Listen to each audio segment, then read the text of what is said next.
Hello guys, welcome back to our channel Bibi Priyanka blogs. কেমন আছো তোমরা সবাই? আশা করি সবাই অনেক ভালো আছো, আমি অনেক ভালো আছি। তো আজকে সকাল সকাল ব্লগটা স্টার্ট করলাম। আজকে হচ্ছে দেখো সকাল বাজে 9টা, আর দেখো তাতেই কি কেরালার মধ্যে কি রোদ উঠেছে। তাতে বাড়ির ওইদিকে তো কুয়াশার জন্য ও তো কিচ্ছু দেখা যায় না, আর এইখানে দেখো কি রোদ কেরালাতে। সকাল বাজে 9টা এখন তাতেই। আর আমি এখনও ব্রাশ করি না, আজকে এইমাত্র উঠলাম। আজকে সানডে, আজকে রবিবার, আজকে ডিউটি যাবে না আমার বর, তাই আজকে দেরি করে উঠলাম। তো আজকে সকাল থেকে কি করি সেটাই তোমাদের সাথে শেয়ার করার জন্য আমি ব্লগটা স্টার্ট করলাম। তো তোমরা দেখতে থাকো। আমি একদম স্নান টান করে তারপরে খাওয়া দাওয়া শেষ করে তোমাদের সাথে কথা হচ্ছে। টাটা। তো গাইস, আমি এখন স্নান করতে আসলাম, আর এসে দেখি যে ট্যাঙ্কিতে জলে, এই যে আমাদের ট্যাঙ্কি এইটা, তো জল শেষ হয়ে গেছে। এইটা আমাদের মোটরের সুইচ। তো জল ছাড়িয়ে আগে তারপরে জল ভরে তারপরে স্নান করব। যে আমাদের এটা হচ্ছে মোটরের সুইচ।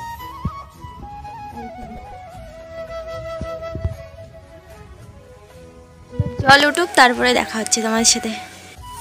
তো ফুল ট্যাঙ্কি জল হয়ে গেল, একটু উপর দিয়ে বাইর হোক। আমার যেহেতু গাছ টাছগুলো আছে ওই জন্য আমি একটু ইয়ে করি, বন্ধ করে দেই। তো বন্ধ করে দিলাম। আমার নিচে লাউ গাছ কুমড়ো গাছ আছে, তো ওগুলো একটু জলও হয়ে গেল, আর এক্সট্রা করে জল দিতে হয় না, ওই জন্য একটু বেশি করে রাখলাম। উপর দিয়ে ট্যাঙ্কিটা ঢাকনাটা খুইলে একদম জল পড়লো। তো এখন আমি স্নান করতে যাই, স্নান করে খাওয়া দাওয়া করে তারপর তোমাদের সাথে কথা হচ্ছে। টাটা। গাইস, আমার খাওয়া দাওয়া স্নান করা কমপ্লিট। তো তোমাদের সাথে কিছু কথা শেয়ার করার জন্য আবার চলে আসলাম আমি। তো তোমরা সবাই জানো আমরা কেরালায় এসেছি, কেরালা থেকে আবার আমরা বাড়ি যাইতেছি, ওইটাই আমি তোমাদের সাথে শেয়ার করার জন্য আসলাম। এইটা হলো আমাদের টিকিট, আর ফ্লাইটের টিকিট এইবারও ফ্লাইটে যাব। আর এখন হয়তো তোমরা বলবে যে এই এই নক্তে আসলে আবার এখন আবার যাইতেছো, এত তাড়াতাড়ি কেন যাইতেছো? তো ওই সব পরে বলবো। খুবই প্রবলেম চলছে আমাদের লাইফে। তো প্রবলেম হোক আর যাই হোক, আমি হাসি খুশিয়ে থাকি।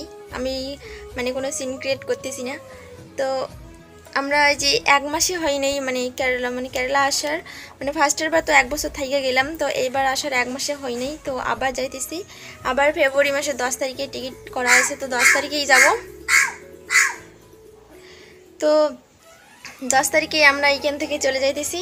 তো সেই দিন একটা ব্লগ করব, আর এর মধ্যে হয়তো কোনো আর ব্লগ করতে পারবো না। তো তোমরা দেখো, তোমরা আমাকে একটু সাপোর্ট করো। আমার খুবই খুবই সমস্যা চলছে, জাস্ট এইটুকুই বললাম তোমাদেরকে। আর যদি কোনো দিন সময় পাই তো আমি আমার লাইফের প্রবলেমগুলো তোমাদের সাথে শেয়ার করব। টাটা। তো গাইস, এখন বাজে বিকেল 4:30। তো এখনও দেখো সূর্যি মামার কীরকম রাগ, এখনও কি রৌদ্র, এখন দ্বিগুণ রোদ বেড়ে গেছে। দেখো কি রৌদ্র চারিদিকে। আর এইদিকে বাড়িটাতে কাজ চলতেছে। তো একটা লোকই আসছে, আজকে সানডে, একটা লোকই আসছে কাজ করার জন্য। আর আমি এইদিকে এই জিনিসটা সিদ্ধ করার জন্য বসে দিয়েছি, আকার মধ্যে। তো এইটা এই কড়াইটা, এই হাঁড়িটা আমার আঁকার জন্য ইউজ করা। তো এই জিনিসগুলো, এই ধরনের জিনিসগুলো আমি আঁকাতেই সিদ্ধ করি। তো সিদ্ধ হয়ে গেছে। আর এই জিনিসটা তোমরা হয়তো কেউ চিনবা কেউ চিনবে না, এটাকে কেউ মিষ্টি আলু বলে, কেউ বলে শাকালু। তো এই দুইটাই নাম আমি জানি। তোমরা যদি আরও কোনো নাম জানো এই জিনিসটার তাহলে তোমরা কমেন্ট করো। আর আমি এই দুইটা নামই জানি, মিষ্টি আলু জানি, আর একটা হচ্ছে শাকালু। তো এটা সিদ্ধ করা সিদ্ধ করলাম, এটা রাত্রিবেলা খাবো। আর তোমরা এটার কি নাম জানো অবশ্যই কিন্তু কমেন্ট করবে আমাকে। আর বেশি আনি নাই, বেশি আনা হয় নাই, মাত্র 5টা আনা হয়েছে। আমরা 3 জন আছি, এটা এটাই হবে। এটা আবার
ভিডিওটা ভালো লাগলে লাইক করো, কমেন্ট করো, আর আমার চ্যানেলটা সাবস্ক্রাইব করে আমার পাশে থেকো। টাটা।